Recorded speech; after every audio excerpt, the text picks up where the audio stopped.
Big Buck Registry's Big Buck Deer Hunting Podcast, episode number 102. Melissa Bachman, dealing with anti-hunters and hunting hard.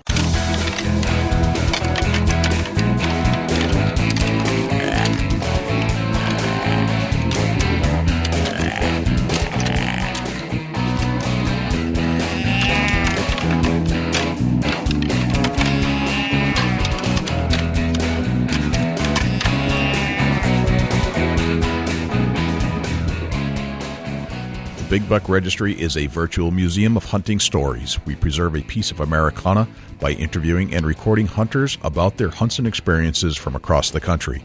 And who knows, maybe we'll learn a thing or two along the way that'll help us take our hunt to the next level. This is Matt Drury with Drury Outdoors, and you're listening to my favorite podcast on iTunes, the Big Buck Registry, Big Buck Podcast. Hi, this is Jared Scheffler from Whitetail Adrenaline. You're listening to my favorite hunting podcast ever, Jay and Dusty on the Big Buck Registry's Big Buck Podcast. This is Jana Waller from Skullbound TV, and you're listening to my favorite podcast on Stitcher, the Big Buck Registry's Big Buck Podcast. Welcome to the show. This is Jay Scott, your host of the Big Buck Registry's Big Buck Deer Hunting Podcast. I hope you're having a fantastic day, and I am, and I'm having a great day because you're joining me right now, as is my good friend from Ohio, Dusty Phillips. What's happening, Dusty? You know, it's getting warm, and warm weather means that cold weather is at the end of warm weather, and you know what that means, right? I sure do, man. In fact, there was, you hear some of those. I think they're crickets of some sort, but you kind of hear them at the end of August when it's that it's kind of hot during the day but cool in the afternoon. And it kind of reminds you of early deer season. Yeah, absolutely. Well, for whatever reason, I heard that sound today. And it just brought back these wonderful memories of deer hunting season, especially early season, early bow season. So I was in the zone today. It actually happened to me when I was walking along the streets, and I heard some crickets in a grassy field. And I was like, man, it's coming, man. It's not too far away. No kidding. That's crazy that you say that. My girls last night, this is how I know it's not far. My girls last night come running in the house. They're like, Dad, Dad, Dad, Paisley and Daisy screaming their heads off. I'm like, what? I thought something was bad wrong. Yeah. They're like, Dad, the fireflies are in the grass. The fireflies, Dad. I'm like, yeah, the fireflies. You know what that means? That summer's here. The fireflies are here. Archery season's not too far out, Jay. It really is right around the corner. And I love that early season bow hunt when it's still technically summer. And I don't know if that's in Ohio as well, but in New Hampshire, it's definitely still summertime when the bow season kicks off. And it's only lasts for a few days, of course, because then the fall shows up. But it's always warm, and it has this feel to it. It's like a deadening air with the sounds of certain bugs, and it's just got this element to it, and you can feel it, and you can tell it's not far from here. And I love that aspect of deer hunting. You gotta stop, man. I know. You gotta stop. I'm thinking about the tree stand. I'm going to go into withdrawals. And it's hard, when you have an addiction, it's hard to get through these withdrawals. So you got to stop that. I know. Stop. I know all the listeners are saying the same thing. Jay, you guys stop talking. Jay, stop talking. That's what they're saying right now. Yeah, because, I'm starting to have these withdrawals, and I may just have to go tomorrow evening and sit in my tree stand just to fulfill it. Just without a weapon and just sit there. Yeah, it's like, dang. Some tree stand therapy needs to be in my future. That's funny.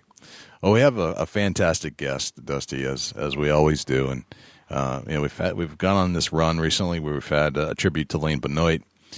We have Jim Snow that came on from the Euro Hangar, and keeping in line with some just great interviews, we've got Melissa Bachman joining us tonight, who is probably one of the best deer hunters in the land and one of the best hunters, period, and happens to be one of the biggest targets for PETA and the anti-hunters of the world.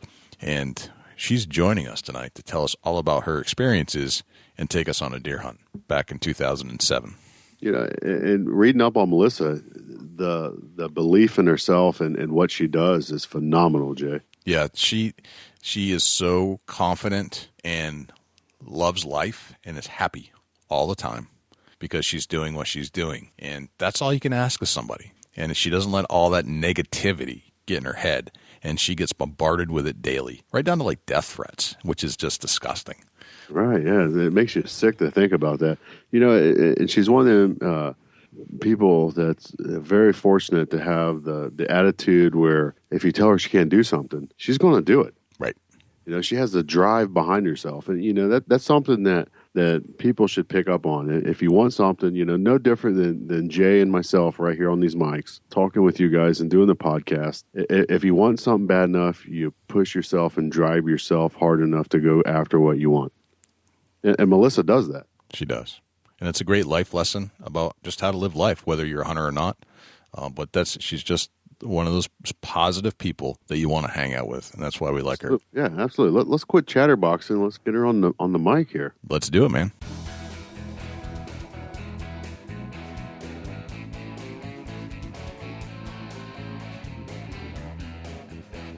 Melissa Bachman, welcome to the Big Buck Registry's Big Buck Deer Hunting Podcast. How are you? Well, I'm doing great. Thank you guys for having me. We're psyched to have you. We now and then we get these tips from our marketing friends. Hey, I know somebody that would be great for your show, and they've never been wrong. So we're just psyched to have you, to be honest. Well, great. Well, I'm pretty happy, too, because I was out filming in the rain all day. So this gave me a great excuse to be able to come in. Oh, is that right? Now, yes, I was. Where were you filming in the rain? I'm actually home in Minnesota for the week, which is really nice. I'm not home very often. In fact, this week I actually got to go buy groceries, which is kind of odd because I'm never home longer than 2 or 3 days. So it's really nice. Been doing a lot of editing, just trying to catch up on work. Sure. Right now, kind of during the off season, so it works out well. So you went to the grocery store today? Yes, for the first time in a long time. Oh, that's cool. It doesn't seem like much, but when you're not home very often, the little things make a difference. All right, so this is an interesting topic then. So if you're not home much and you have a chance to go to the grocery store, what did you buy? Well, most of the meat is already in my freezer, so I just thought some things up. I assumed that. I did assume that. Normal food. Some normal things that I can mix with it. I bought a wide variety, and I need a lot more Diet Mountain Dew in the house. That's the one thing. If that gets low, that's a problem. So, all right. So you're a Diet Mountain Dew gal. Yeah, I'm a big fan. Okay. In fact, when I'm out hunting all day, that's the one thing that you will always find in my backpack. I'll be out hunting. Someone says, "Gee, that's pretty heavy." Well, yeah, there's a few Diet Mountain Dews, maybe a couple Red Bulls, but if you got to be out there all day, it's not going to do me any good to be sleeping. So that's funny. You know who else drinks Mountain Dew when he's hunting? Who's that? Lanny Benoit. Do you know who? Really? You know Lanny? No, I do not. Lanny is part of the famous Benoit brothers, the group out of Vermont that would hunt the Northwoods, the famous trackers from the Northwoods of Canada and Maine, the big deer hunters, and pretty much any DVD that you picked up of the Benoit brothers when they were doing those will show Lanny eating some salami and drinking a Mountain Dew. That's pretty funny. Yeah. Breakfast of champions right there. Maybe we're on to something here. Breakfast of champions. Maybe. Yeah, you add Pop-Tarts in and you are all set. My goodness. I hope you're burning off a lot of calories when you're out there hiking through the woods. Well, that's one of the good things is the out elk hunting and all that, that's fine. All of a sudden, when whitetail season comes, then things can be a little different. Sitting in a tree, dark to dark, for some reason, you just don't seem to burn the same amount of calories. That's right. That is true. Sitting around does not burn calories. So you're in Minnesota. You're home for a little while. And did you grow up in Minnesota? Is that where you call home your whole life? Yes, I grew up in central Minnesota, probably about 2 hours from where I live now. Now I'm a little bit closer to the metro area just so I can get to the airport easier.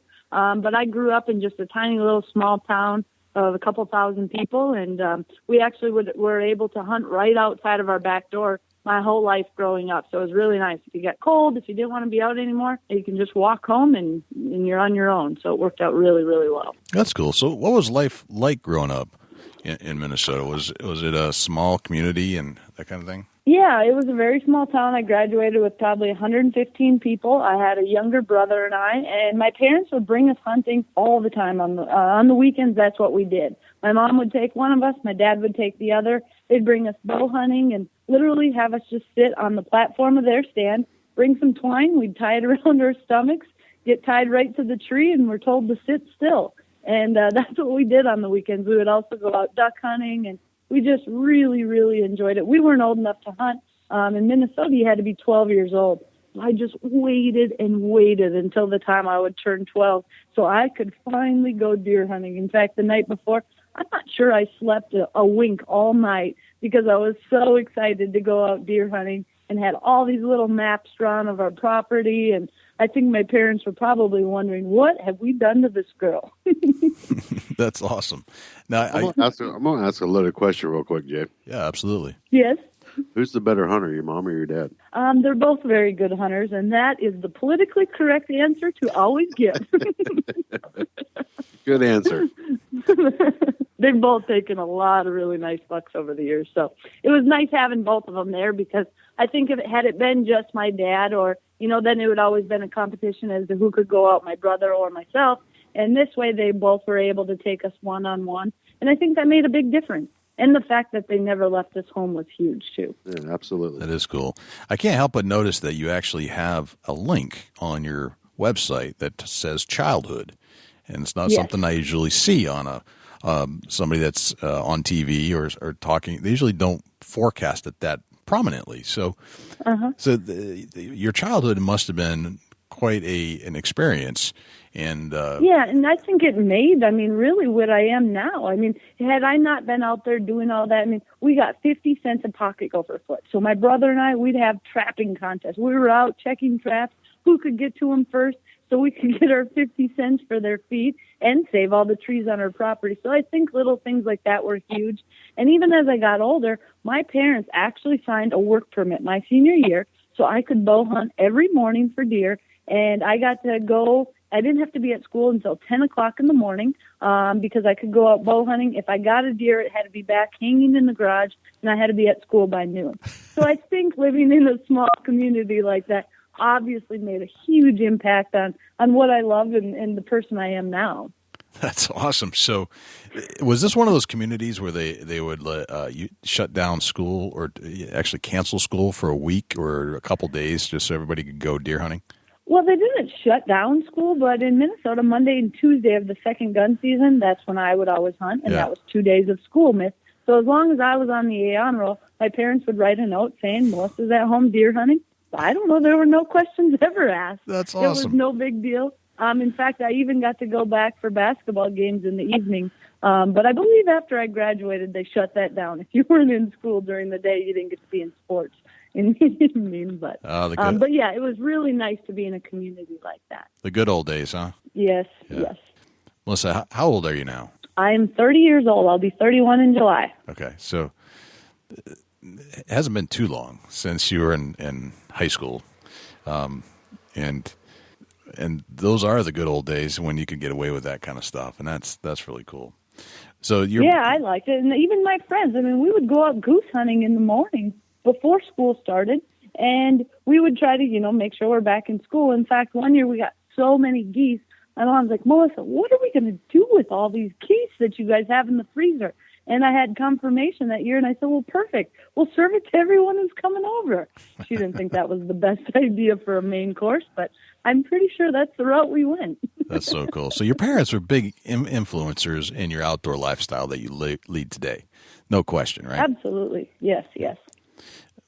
What did they teach you about hunting and life? Were there certain lessons learned along the way? Yeah, absolutely. When I grew up in Painesville, we didn't have that big a deer. I shot one buck that I thought was the biggest buck I was ever going to take my entire life. Looking back on it, it was probably 105, 110-inch deer.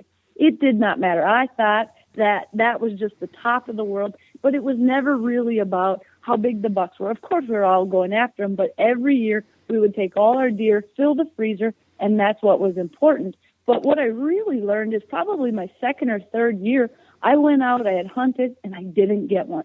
And I remember being so upset on the last day. I was almost crying, and we saw some on the horizon, and it was only, a minute or 2 minutes after the shooting time. My dad said, yep, sorry, you just don't get one this year. And I was so upset, but I think it was a really good learning experience just to know, there'll be a few setbacks. It's not the end of the world. but I think it goes way beyond hunting. I mean, it teaches you to just let things go, and it teaches you to overcome things. Because one of the best things that I've learned about hunting is just learning to adapt. Everywhere I go is a little bit different, and you can't use the same method every single time. It doesn't necessarily work, and I think that goes all the way through life, not just with hunting, too. Gotcha. Just looking at some of the pictures, there was no question that your mom and dad were both heavy influencers in your life, and it looked like they took you hunting all the time, and definitely set home a meaningful idea that hunting is good, is basically what it came down to, and that it should be part of your life. Yes. Very nice. And it was more than just even the hunting. I mean, we would go hunting together as a family. It was about the family time. It was about all of us enjoying something together.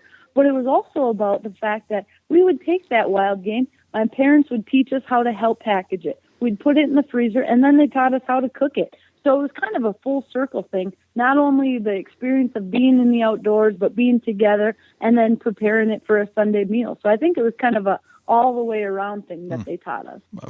Almost became like a family tradition, is what it sounds like. Yes. That's very cool. Yes. Now, you said that you're home for just a little while, and that means that you're not home a lot, and you're probably on the road filming, hunting, wherever you can go. What drives you so much to get out and hunt? I think a lot of it started with hunting has always been my passion. Since I was little, my goal was to find a way to hunt for a living. That's what I wanted. Now, as I went to college, I got a double major in television and Spanish, and I had a lot of professors telling me, you know what, that's not the way you're going to make a living. And, of course, the competition is very, very hard. And I applied, I think, at 75 locations, trying to find a job just to get in the outdoor industry, and I got 75 no's. Right. Nobody would hire me. So I started as an intern working completely for free, driving 150 miles back and forth to where I lived from college to the North American Hunting Club. And finally, after 4 months, they hired me as a full-time producer, and I started just kind of filming other people's hunts. And on the time that I would have, if I worked 30 days straight, for example, I'd get 5 off. I'd go hunt myself, film it, and then try to give it back to them for free as an edited show just to get some exposure.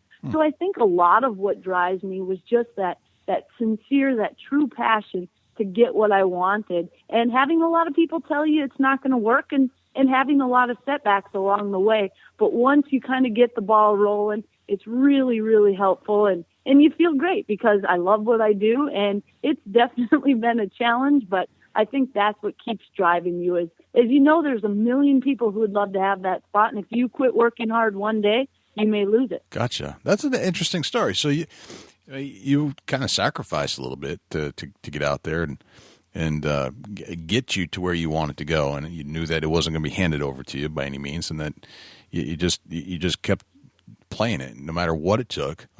Yes. Even if you had to work for nothing, you still yes. You did and that was the thing is a lot of people sometimes think that you're just going to be handed this job in front of the camera. I didn't even want that. I just wanted a place in the company, and I couldn't even get that. I mean, every single person said, no, you're too young, you don't have any experience, you're coming out of college. So finally, I just looked at all the options, picked the one I wanted the most, and went back to them. And the one thing I learned is people don't turn down free work. And not only to get the position, but, I mean, it took a lot of dedication. I was actually a waitress at night trying to get enough money to pay for my gas to drive back and forth because it was 150 miles a day. So it was really an uphill battle. And I think if you didn't have that drive, you'd have never got to that point because, sure, some people are handed a nice, easy plate. That wasn't something I was given. And honestly, I didn't want to sit around and wait for someone to give me the opportunity. I really was trying to make it for myself. That's a really, really, really good life message. I wish more people would think like that. I think we'd have a stronger country somehow if everybody thought the way you thought. So that's really cool. I'm going to point out something right there, Jay. When you said that you work for free, how huge of a role does that play in somebody's success, Melissa? I think it's huge. And not only on just the working for free, but what I always believed is I knew where I wanted to be. I had a goal. I wanted to have a TV show. I wanted to hunt for a living. And really the only reason I wanted a TV show is to pay for the hunting part of it. But I think what it makes is it really brings you down to earth. I mean, it makes you really appreciate every single little step of the way. I offered if they needed things clean. I remember logging tapes and putting numbers in order of tapes. There was nothing that I felt could possibly be below me. And I think that's something really important because you don't get to just walk in and think, oh, that job is beneath me. No, I can do every job. I've done all those jobs. And I think it really makes you appreciate it. Plus, when you make it, you realize how precious it is, and you'll work really hard to maintain it. And I think that's something that's really important. Right. Absolutely. Those are all great tips. Totally agree with that. Now, you said you had a double major in college. One was in television and one was in Spanish. Yes. And the television one, definitely, I can see you're using that now. And do you think that, that there was any benefit to having a college education in television? Yes, in television, absolutely. I mean, the production, I run my own production company. Yep. And the only way I made it to where I'm at now is because I could do that production work and I didn't have to hire it out. Right. So the television part of it was huge. Gotcha. And how about the Spanish? Does that come into play at any time as you're traveling the world? Yes, of course, Spanish is always helpful, and there was nothing. But the thing is, I didn't go to college planning to have a double major in Spanish. Okay. When I went to St. Cloud State University, I was in the honors program, and part of the deal was you had to take, I think it was 1 year of Spanish. Yep. I took my year of Spanish. Most of school was pretty easy for me. The professor said, you know what? You might want to just go ahead and hang the Spanish thing up. It's not your thing. Well, that was probably the wrong thing to say to me because I said, you're not going to tell me that I can't do this Spanish. Of course I could do it. He's like, it's just not natural for you. You know, maybe pick something else. I said, you know what? Today's the day I'm going to figure out how to get a double major in Spanish. And he kind of laughed at me. And I went ahead. I ended up moving to Costa Rica. I lived in Costa Rica for almost a year, moved right in with a family, knew no one there that could only speak Spanish. And I thought, if I need to learn it, this is the best way. Lived there, came back, did more schooling, and then I got my double major by moving to Spain and going to the University of Barcelona for a few months there and finishing it up. And I actually turned in that final paper to that same professor. And he looked at me and he said, you know what? You showed me. So that was kind of the reason behind it. But yes, it's been very helpful as well. That's cool. So how many people have told you that you can't do something?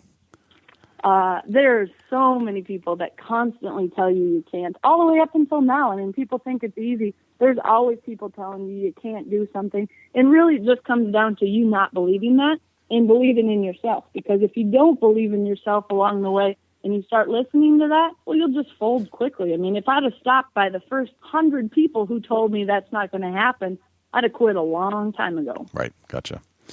Well, one of the things that has come up, and we had the little chat about this in the pre-show chat, is you are not related to Michelle Bachman at all. No, I am not related to Michelle Bachman. She actually has 2 N's in her last name, and I have 1. Right. She's not your mom. She's not your cousin, your sister, or anything like that. Nope. She's not even a distant relative. People email me telling me, I actually had someone say, you know what, the only reason you have an outdoor show is because you come from a bunch of money and your mom is running for president. And I thought, oh, yeah, well, neither of those are true. Right. But thank you for noticing the misspelling there.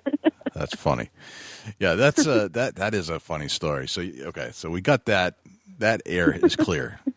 You are not in any way related to Michelle Bachman. Not that would have been a bad thing, but you're not. No. Gotcha. And I bet she wishes she didn't have the same name as me either at times, because I think she might have caught a little heat along the way with people thinking she was my mom. So right. I always wonder who gets more emails, myself or her. Right. And I don't know. I've never talked to her, so I don't know that. Now, you were in the spotlight of one of the most controversial photos that we've seen really in the hunting industry that I can think of with the lion kill. Mm-hmm. Where do you think that came from? I mean, it's clear that it's an anti-hunter movement type thing, but I mean, we've all got pictures with deer and turkey and elk and antelope, but for some reason, because you shot a lion, everybody jumped all over it. Why was that? what happened is it actually started almost a year prior to that. I had been picked to do a show for National Geographic called Alaska's Ultimate Survivor. And what it was is there was going to be, I believe there was 9 of us, that were going to go up and literally live off the land in Alaska, be dropped off, and you're just kind of going from point to point. It's not like a voted off type show, nothing like that. It's just real survivors living. In fact, the 2 people that I was going to be with was Dallas Seavey, who had won the Iditarod, who's won the Iditarod several times since, and his brother. So I got up there, we were doing all this, and I had posted online that I was going to be gone for the next 8 weeks doing this, and a group of anti-hunters got a hold of it from another country and literally just blew it up. It went all the way across the U.S., but to the point of just petitions and things like that, and they actually petitioned National Geographic to remove me from the show. Well, National Geographic didn't know what to do. They picked me because I was a hunter, because someone had to actually kill some animals because they didn't give us any food, and I had a bow, and that was my job. Well, when they did that, they didn't know what to do, so they removed me. So this big movement of people saw it as this huge win. We got Melissa kicked off a show. Now, frankly, it wasn't the end of the world. I got to come home. I got to continue my hunting season. Not a big deal. But I think what it did is really started the momentum going that they realized they could make a difference in my life or whoever else's life. So they were always kind of nipping at my heels. But when I came back from Africa, I had posted the photo of the lion. Didn't really think that, I thought maybe I'd get a few messages, but it was Ricky Gervais, who's one of the writers with Steve Carell from The Office. When they got a hold of it, that's where it really just went viral. In fact, I remember sitting in South Dakota deer hunting, and I looked and I said, Steve Carell just started following me on Twitter. I said, do you think he's a hunter? And my cameraman and I were looking, and we Google him quick, and all of a sudden my phone is just going nuts. And then it all began, and it's like, oh, what has happened? Yeah. But I really believe a lot of that stemmed all the way back from the very first instance, and they realized they could gain some momentum. Gotcha. Yeah, I've kind of picked up on the Ricky Gervais being an anti-hunter recently, and I didn't know about Steve Carell, and I was so disappointed because I thought they were so funny as comedians, and but now they've kind of hit a nerve with me. So. Yeah, and the thing is Ricky Gervais is not a vegan. He's not a vegetarian. He believes in only eating free-range animals. And I don't understand how someone cannot understand that hunting, you are eating the most free-range animal out there. Right. There's this huge organic food movement right now, and I think that's really helping us as a hunting community. But you have someone like Ricky Gervais, who PETA loves and all these people love, yet he eats hamburgers, steaks, the whole thing. And nobody blinks an eye. Yeah, I don't get that aspect of it. I don't understand. It's such a hypocritical position. And free-range organic meat is that you actually hunt and kill is the ultimate in meat because right. You the ultimate in organic. It is, and the respect that you have for that animal is tenfold what anybody who doesn't do that. There's a conclusion, the anti-hunters. They're like mad and upset because they're always hungry. Right. They're hangry. Could be. Right. So I guess I never understood that aspect. Like if you eat meat and you are an organic meat eater, then wouldn't you want to go to the other extreme as well to harvest and butcher and cure your own meats for consumption to really get the full experience? You would sure think so, but if you look at the United States compared to Europe, for example, when I lived in Spain, you'd go to the market and you'd get a whole chicken, sometimes live, but sometimes still with all the feathers on it. But here, we get a chicken breast wrapped in cellophane. Right. It almost has gotten to the point where we're so afraid to see where it really came from that people are just happy to see that. In fact, I had a whole group of, I think there were third graders, who wrote to me saying what an awful person I was and all this after the line. And I wanted to write back to those kids and say, those chicken nuggets, they didn't start out as chicken nuggets. There's just this huge disconnect there. And I think we're just getting further and further away from it. And like I said, you can see that from, nicely wrapped hamburger. People don't know or care where it actually comes from. Although, Melissa, chicken nuggets might not actually start out as chicken at all. Well, that is true. Same with hot dogs. But, it was something Right. somewhere along the line. They're probably one chemical bond away from styrofoam, actually. If That may be true. get right down to While it. we're on the anti-hunters, I'm going to throw in a question here. What do you have to say to the anti-hunters of the world? Really, I don't have anything. I mean, to me, I really believe, and I'm going to live my life, and I'm not going to harass, and I'm not going to prod or try to get anyone else's attention. I am not going to affect their life, and I really wish they would kind of feel the same way. If I'm not doing anything, I'm not posting on their pages. If they don't like it, simply look the other way and move on with your life. That would be my biggest thing is, what I'm doing is I respect the animals. I believe in eating organic food. I believe in the close family bond and everything that comes with it. And I believe in conservation. And because of that, what I'm doing is 100% right. You will never change my mind. And I just wish they would continue on with their lives, and I'll continue on with mine. I couldn't agree with that statement any better. It seems like a completely harmless position. So yet they feel this need to attack the hunting community. And I guess you're, in a sense, have become at the front of that. You're kind of the face of the hunting community for them. I'm not sure that's for us necessarily. You're one of us, but to them, you're the target. I'm not quite sure how you became that target as much as you have, but I think the one thing maybe it's just because that I really am threatening everything they stand for. If you look at PETA's campaigns, you look at a lot of the anti-hunting campaigns. What they've tried to do is use women from Hollywood and say that these are the good people. These are the people's side you want to be on. These hunters are awful men. They're about an inch from dragging their knuckles on the ground. It's just a terrible thing. Well, now I'm a woman getting other women involved and getting families involved and showing that you can do all this. And I think it really is a thing that they're scared. They don't know how to respond. So they respond with violence and terrible names and threats. And that shows that they don't really have any facts on their side. And I think it's a good place for us to be. Right. Now, the range of the anti-hunter is quite a spectrum. It goes from the kind of like the passive-aggressive anti-hunter up to the extremist violent anti-hunter. Would you agree with that?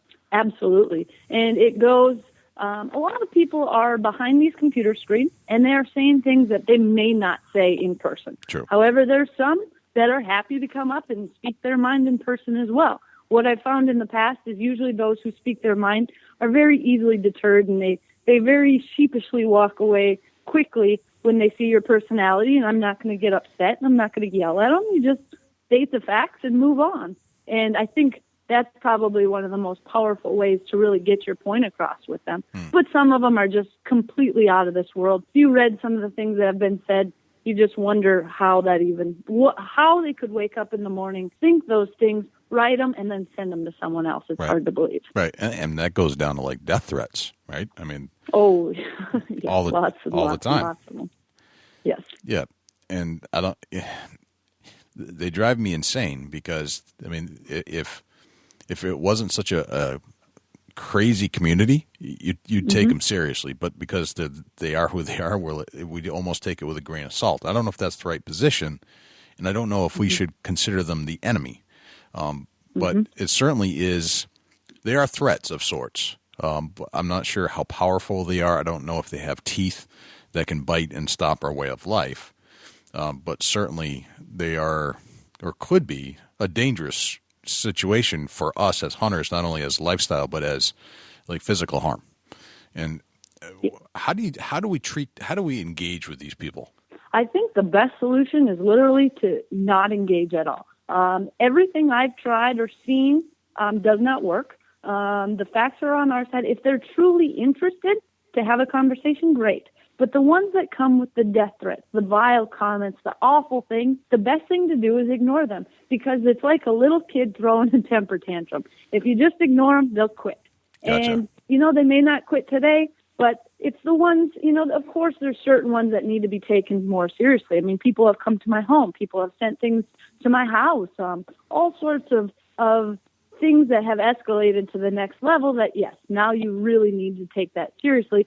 But I don't even read them anymore. I don't get upset about them. I just ban them, I delete them, and I move on from them. And I think it seems that that's the best way to handle it. I think you're right. I agree with you. And it's just, you should never let it affect, don't care about what others think about what you're doing, basically, is what it comes down to. You're a good person. You believe in family. You believe in the United States, and that all that stuff that you do hunting-wise is good, and there's no harm in it, and there never should be. So I'm and I wake up happy. Yes. They clearly wake up quite bitter, and I can't imagine having that much pent-up aggression and bitterness. I mean, sometimes I want to tell them, you need to find a job, a hobby, and some friends, and then go ahead and leave me alone, because I think those things might be missing somewhere along the line. There is a large disconnect with the real world there in many ways. Does the threatening and the messages settle down over time, or is it something that just continuation? It has definitely settled down from what it started. I think for a while there, there were 35,000 death threats that poured in within just those first few weeks. Wow. And now it's a daily occurrence. It's fine, but it's not to the level it was. All of a sudden, there'll be a whole bunch of them coming, and I'll see someone tweeted something out using my picture again, or a throwback for my picture. You wouldn't believe the things that'll rile them back up. But it hasn't been to the extent that it originally was. But I really tried to just kind of let it be. I did not try to get out in the media and push this. I just wanted it to go away so I could move on, because I'm not interested in being on the mainstream media. I'm interested in hunting and living my lifestyle. So. Yeah. All right. Absolutely. Yeah. Just a question I had, with somebody in the situation that you've been in there. Now, Kendall Jones is somebody that has also experienced something similar to what you've experienced. Is that correct? Yes. Mm-hmm. And what would you say to Kendall? She's a little bit younger than you are, and she sounds like she got beat up like you did. What would you say to her, or what have you said to her? Yeah, it's one of those things where everyone's going to take it differently. The good news is I kind of had to be the first one, and people really started backing it. You've got a lot of organizations. You've got a lot of people supporting you. And the best thing that I told her or anybody is that you can't let it get to you, and there are so many people out there who support you, who may not be as vocal as the people who don't support you. But that doesn't mean you don't have just as strong a support. It just means all of us are out enjoying the outdoors, enjoying our families. We're not sitting on a computer. So you really have to keep that in mind and stay strong. And if you believe in what you do, you'll be just fine. Right. Good message. I like that. I don't want to talk about that particular aspect anymore. If you don't mind, I'd like to move on, if that's cool. Great. Yeah. One of the things that we love to do on the Big Buck Registry is to tell deer stories. And I have a feeling you have a handful of great deer stories to tell. And I was wondering if you might take us on a little journey right now and describe perhaps one of your most memorable or greatest deer hunts that you can think of. Well, probably one of my most memorable deer hunts ever just so happens to also be my biggest deer, but it worked out that way. But it really was a memorable experience. Cool. When I first started hunting, I was just a producer, and I would only hunt on the time that I had off. Okay. So where I would go is I would drive down to Illinois.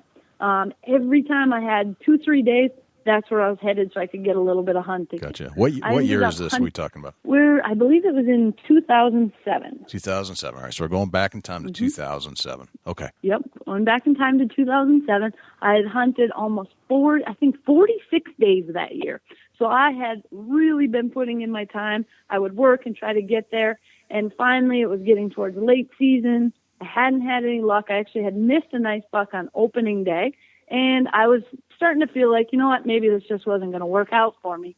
And it was a cold day. The airlines actually ran over my bow with the luggage cart. They lost most of my clothes, and I decided I'm going to fix up my bow, and I'm going out anyway that afternoon. I went out, sat over a soybean field, and the entire field was just full of deer, and all of a sudden I saw an absolute monster out there, probably 150 yards, and it just looked like a giant, one of the biggest bucks I had ever seen in my life. And I'm sitting up in the tree stand 150 yards away from it, and I'm thinking, you've got to be kidding me. So I start going through as to how I could get down out of the stand and try to stalk them.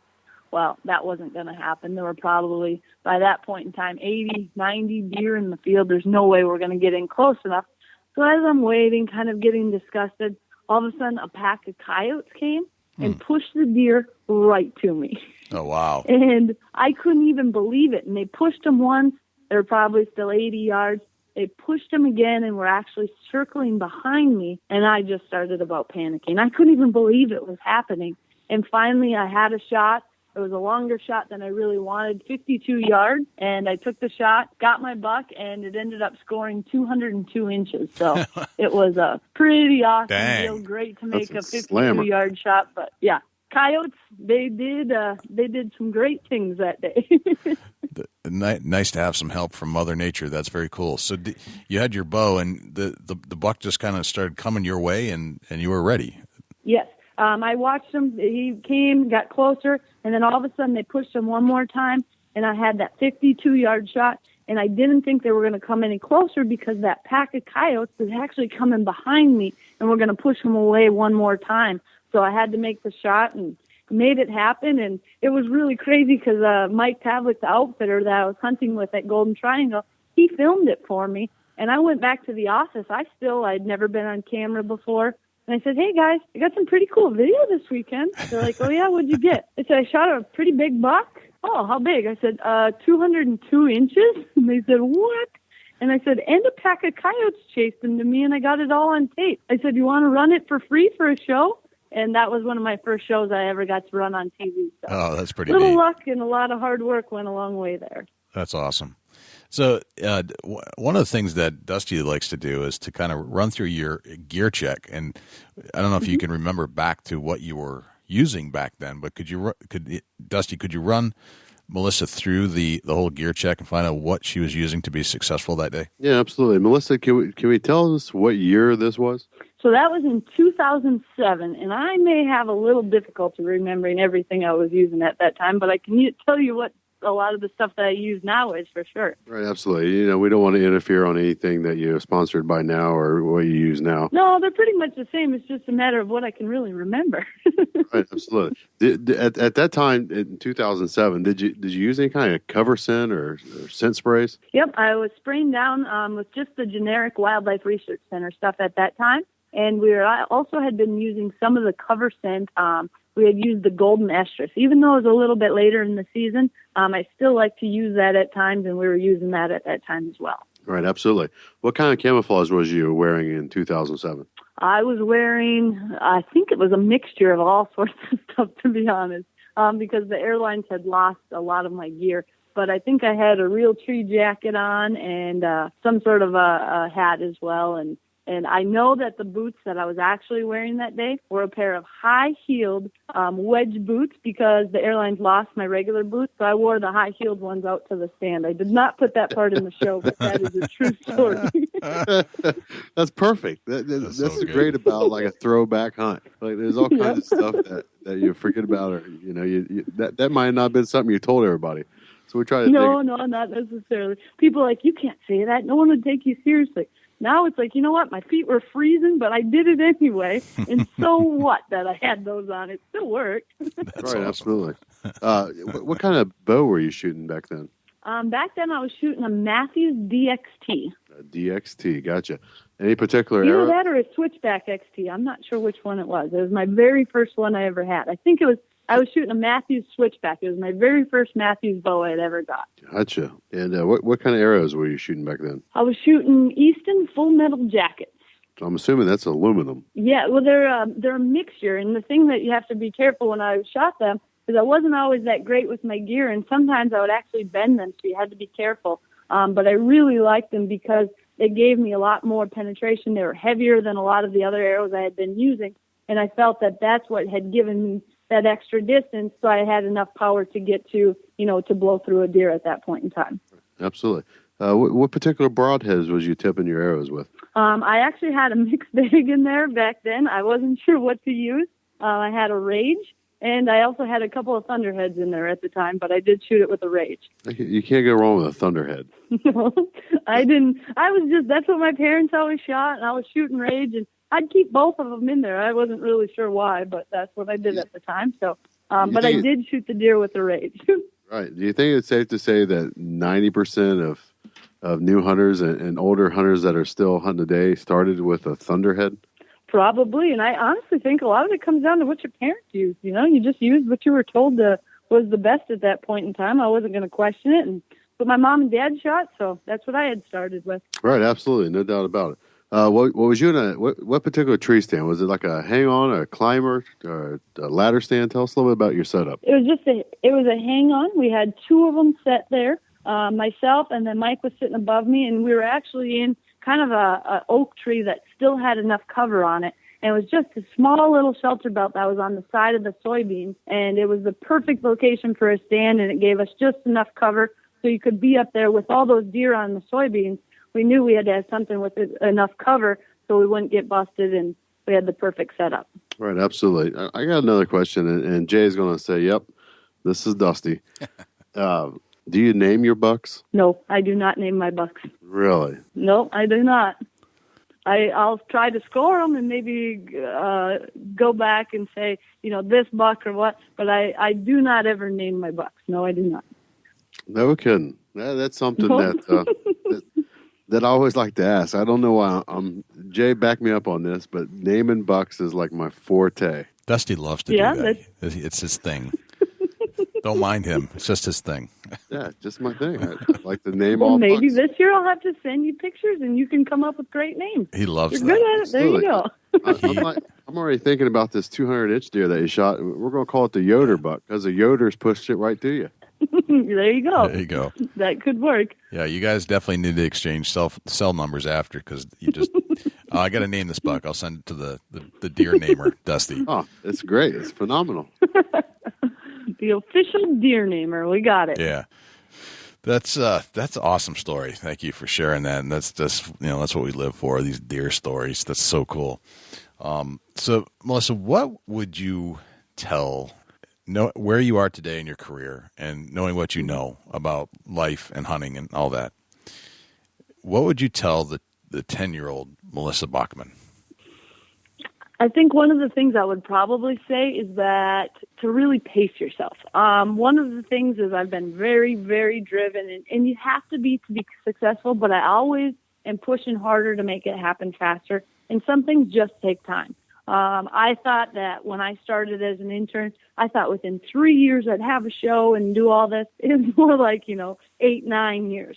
And I think sometimes you can't get disappointed. Not that I ever quit, but there were definitely a lot of times where you're just so disappointed. You don't think it's going to work out, and you just really need to hold your head high, and it'll all work out in the end. Just keep working hard, and I think that's probably the one thing I would say, just to keep in mind and tell the 10-year-old Melissa, so that way you could remember that. Gotcha. It's always interesting to look back at what would I tell myself when I was 10 years old. Mm-hmm. That's very cool. How often do you lose luggage when you're traveling? I've been pretty good, but I have lost a lot of luggage over the years. I went all the way to Newfoundland once. I was 4 hours in, and I had no luggage. I stopped at a convenience store to get more socks because I said, you know what? As long as I can get some more socks, I can figure everything else out. And it can be difficult. And even that, it just happens sometimes. I've had hunts where my luggage never did make it. And you just learn to improvise. You make it work with what you have. You borrow, you use things, and you just get by. And the biggest thing is just trying to stay comfortable. You may not always look good, but you'll be comfortable. That's funny. So you're a world traveler. You've been hunting all over the world, correct? Yes, I have. Yeah. So you're used to flying and dealing with the airlines mostly. Yes. Yeah. Yes. That's funny. If you had one hunting book, your favorite hunting book of all time, what would that be? I would say if I had to pick one favorite hunting book, it would probably be Tom Miranda's The Adventure Bow Hunter on his quest for the Super Slam. Just from being a bow hunter, I think that's one of the coolest things just like I've done, set a goal to achieve it, to do it, to get it all on video. And and all the stories that go along with that. I think that's just really, really cool. And he's someone that I really admire and has worked extremely hard and worked his way out all the way up from being a trapper as well. So that's probably one of my favorite hunting books out there. Gotcha. What goals do you have for the future? One of the goals I probably have now is just to continue doing what I'm doing, but find new ways to get people involved. I'm trying to come up with a way for my shows for 2016 where I can have parents or families send in video of their kids, and I'll feature just a 30, 45-second hunt of some kid along the way. Because what I really want to do is be able to impact others. And, I look at little things that people had done for me when I was a kid, and it really makes a huge impact all the way through. And I think sometimes if I can do that for some little girl, or it might really change everything, the way they think and how much they love the outdoors. So I'm always trying to come up with new ways to do that as well. Gotcha. Very nice. All right, so we all go into the woods, and we all have our favorite things we need to bring with us, our favorite hunting items. Aside from your firearm or weapon, what's that one thing that you got to have with you so you feel comfortable and feel like that's going to happen for you today? What's that one thing you can't leave in the truck? The one thing I can't leave in the truck, probably, it's a combination, I guess, of two things, but they equal the same, is I need to make sure that I'm going to be comfortable. So I want to always be warm. I don't always take all the layers of clothes that maybe you should, because I don't want to be so bulked down. So what I started doing is I take these thermacare wraps. I just buy them at Walmart. They're actually meant for people that have like back arthritis or problems. There's no scent to them. They last like 12 hours. You get them in the pharmacy section, and you put them on your kidneys. And the reason I have to have one of those in my backpack all the time is because if I get cold, I can put one of those on and you will be just fine. You can make it all day. I don't care if it's 30 below, whatever it is. If you dress somewhat according to the weather and it gets even colder, you can put that on your kidneys. And because your kidneys stay warm, it keeps your blood from your whole body warm, and it really, really makes a big difference. The other thing, I just like having a neck gaiter for the same reason. It's a small item. If I get super cold, the combination of those two things, you'll be fine in almost any situation and able to hunt all day. That's pretty cool. That's the first time I've ever heard that before. How about that, I Dicey? wrote to them like 3 times just trying to get them so they could. I'd probably buy who knows how many cases of them a year, but they are just amazing. They come in a pack of 2. There's actually a neck one and then one for your lower back. There's no scent. You put them right on your skin, so they don't get hot and burn you like some of the other things. They're just made for it. They're just really, really nice. And especially when you're bow hunting, you don't have to have so many huge, big layers. Yeah. You can dress a lot less, and then you know you're safe because you have that in your pack. That's awesome. Dusty, what do you have something that, I don't think I've ever asked you this. Is there something you have to bring in the woods with you? I'm going to say binoculars. Binoculars, okay. Yeah, I'm naked without them. It's that opportunity that big buck is on the other end of a piece of property where maybe you can't hunt, and to get a glance at him may change your whole hunting strategy for the whole area and what you're after. Not all big bucks make a trail camera, That's very true. That's excellent. Yes. That's really funny. I've got these socks that I got to have. Just the way we hunt in New Hampshire, a lot of the times we're tracking, we're moving, we're covering a lot of ground. So really, Jay, socks? Socks, swear to God. No, these socks. I know you're busting on me. Now the socks that I got to have for years, I bought them from Cabela's, I think, and they were I always hike in knee-high rubber boots. Got to have them, right? But I found out that if the socks are too thick, my feet get too hot. So it might be really cold out, might be walking through snow, but the socks have to be like super thin. And if they're even just a millimeter too thick, they're not going to work. And my feet get too hot and sweaty. So the socks that I wore for years, actually I've worn holes through them and I can't wear them anymore. So I was searching around. I tried all these different hiking socks that you get down in like specialty hiking stores, and nothing was working. So then my baseball season started, and my son needed some baseball socks, the knee-high ones. And I'm like, that's it. That's exactly the material. So ever since then, I've been using baseball socks to go hunt in. That's the one thing I got to have. Do you have like different colors? Black. All black. The quirkiness of the hunter, that's what it is. It would have been funnier if you said you had different colors for different days of the week, but we'll go with all black. I was like getting jazzed up that you was going to tell us that you had different colors. Well, I have black, and I know there is an assortment. There's green, there's yellow, there's blue you can get. So I'm going to experiment with some other colors and see which color brings home the biggest bucks. And I'll report back to you after the next season. I look forward to hearing it. Last thing I'd like to ask you, Melissa, before we let you go, and this is something we like to ask everybody. This is different for everybody too. What's that number one hunting tip that you would share with somebody? What's that one thing that you think makes that difference in a successful hunt over anything else? For me, the number one thing that makes a successful hunt over something else is being able to adapt on the fly. Again, you go to different states, you have different things happen. You may have someone come in and trespass on your property, and you think the hunt is ruined, but it's learning to adapt. It's learning to use the things that happen to your advantage. Not everything is a huge negative. It may not have helped you instantly, but how can that help you in the future? And just keeping positive. And I think that's the number one thing that I believe makes for a successful hunt is staying positive and learning how to roll with the punches. Right. I would agree with that. That's a great one. Very cool. So tell us about where we can find you, Melissa, like online and on TV, and what kind of things you might have coming up in this season. Yeah, my show now is on 52 weeks a year, which is nice. So every single Sunday you can tune into the Sportsman Channel, and my show is on at 11:30 Eastern Time in the morning, 11:30 a.m. Catch it every single week. I've got 26 new episodes a year, so I'm keeping really busy. The other thing, if you're looking for updates, go to melissabachman.com, and I try to keep things updated on there, and just a lot of different things going on. Right now, for example, everyone who goes online and goes to the store, to my online store for some of the apparel, I'm sending everyone a free DVD and signed picture for the whole month of June. So always different little promotions going on, and just basically trying to keep people informed. And I love it when people write to me and tell me stories too. I try to write back to every single person who writes in. It may take a little while, but I try to get to every one of them. That's so cool. And you're on Facebook and Twitter, correct? Yes.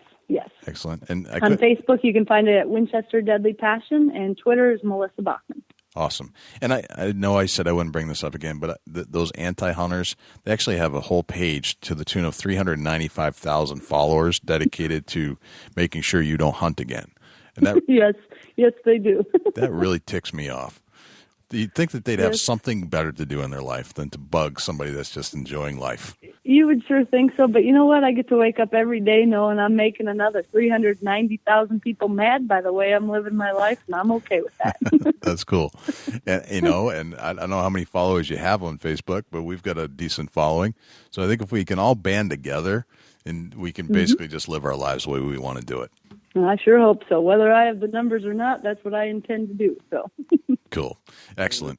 That separates you apart from a lot of other people. That you stand proud and loud about what you believe in, and that's awesome. Mm-hmm. That is amazing. Dusty, any final questions for Melissa? No, I don't, Jay. I think we covered a lot with Melissa, and Melissa, thank you for joining us. Yes, well, I sure appreciate you guys having me on the show. It's been awesome, and I really, really enjoy it, and appreciate everything you guys do as well. Thank you so much. It's been a pleasure and an honor, and I'll let you go get to the groceries. I'm sure you have to unpack, right? Thanks for joining us on the Big Buck Podcast.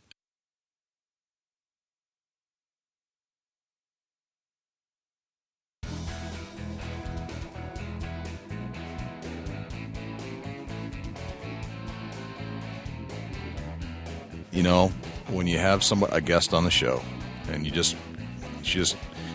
she made me feel good just because she's that type of personality.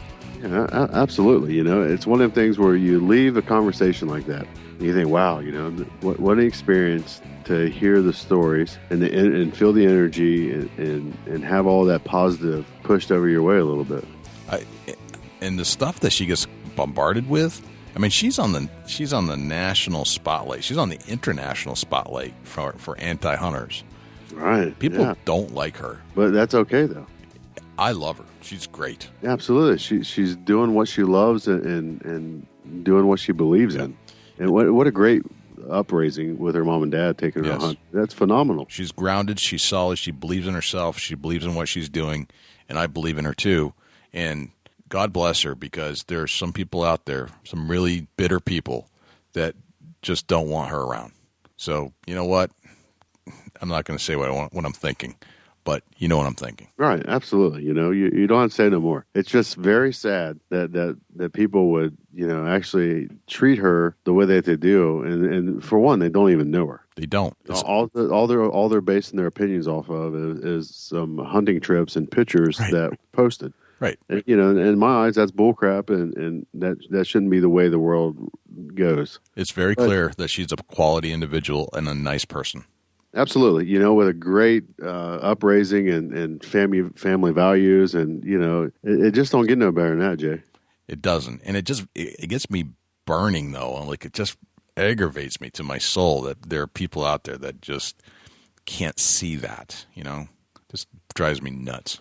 Yeah, it's really silly. That I don't know what else to say for it. Maybe it's an immature word, silly, but it's really silly that people are doing that to her. It is, absolutely. Well, I'm not going to let it get me down. I'm going to get up and I'm going to hunt. I'm going to love my life for doing that. And anybody that's going to join me, my family, my kids, my friends, you, anybody that wants to be involved in this great adventure we're all part of on the Big Buck Nation, open arms. That's what absolutely. That's what it's all about. Yeah, I agree with you 100%, and I'm behind you, and I know you're behind me, and we're going to push on as hunters together. Exactly. Spread this word that hunting is good, and it is only good, and it can't be anything but good. So that's what I'm going to do from now on. Absolutely. So thank you so much to Melissa for joining us, and also clarifying that she's not any relation to Michelle Bachman. So that's good too. And not that Michelle was bad, but they're totally different people. Moving on, Dusty, do we have a Chubby Tines tip of the week? We do, I'm going to get personal here. Okay. If you're a hunter and you believe in hunting and it's something that you love, stand your ground to be a hunter. Be loud and proud about what you believe in. That's my tip of the week. It's perfect. It goes exactly with what we're talking about. Absolutely. I'm proud to say that I'm free in the USA and I'm a hunter. It don't get no better than that. It doesn't. It is what it's all about. Great tip. Awesome, man. We do have a couple places that you can pledge to the show if you're a listener and you like this show. We could use a little help, and we've opened up a pledge page so you can pledge $1 or whatever per show. And if you'd like to do that, it's bigbuckregistry.com/pledge, or if you just like to straight donate to the cause, it's bigbuckregistry.com/donate. Dusty, where can we find you when you're not on the microphone? Well, you can find one thing if you're a sponsor and you want to be a sponsor. You got a company, bigbuckregistry.com/sponsor. You can email me at dusty@bigbuckregistry.com. You can check me out at www.facebook.com/chubbygobbler. You can also check me out at www.facebook.com/chubbytinesoutdoors. And get hooked up with me there if you feel that you would like to be more personable. I do have an Instagram, and that's at Chasing Antler. And I'm always down for having listeners to the show be a friend of mine. And we appreciate you tuning in with us. Jay, where can the people find you at when you're not on the mic? You can shoot me an email, jay@bigbuckregistry.com. And you could find us on Facebook, facebook.com/bigbuckregistry. Speaking of Facebook, if you'd like to share a photo of a big buck that you shot and get it recognized by our 150,000 Big Buck Nation followers, you can send it to bigbuckregistry.com/mybuck, and you'll see all the instructions right there. There's actually a video tutorial on how to send it in. You can also visit us on Twitter. Twitter is one of our favorite little places these days. It's bigbuckregistry.com/Twitter.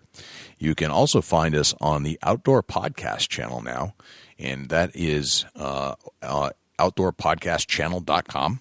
So I think that's basically everywhere that you can find us. So, if you would, please, if you are an Apple listener and you're listening to this on Apple right now, please, please, please leave us a review. If you're on an Apple device of any sort, click over and do a search for this show. And then when you find that, you'll see the reviews, and click on the review and write us a review, please. Leave us a 5-star if you would, if you like the show. And it'll help us maintain our rankings in the podcast directory. And that can be found at bigbuckregistry.com/iTunes. All right, I think that's basically it, Dusty. Big buck everywhere. Big buck. Very nice. One of my favorite parts of the show. Well, I'm Jay Scott. I'm Dusty Phillips. And this is the Big Buck Registry's Big Buck Deer Hunting Podcast. See you next week. Can't wait.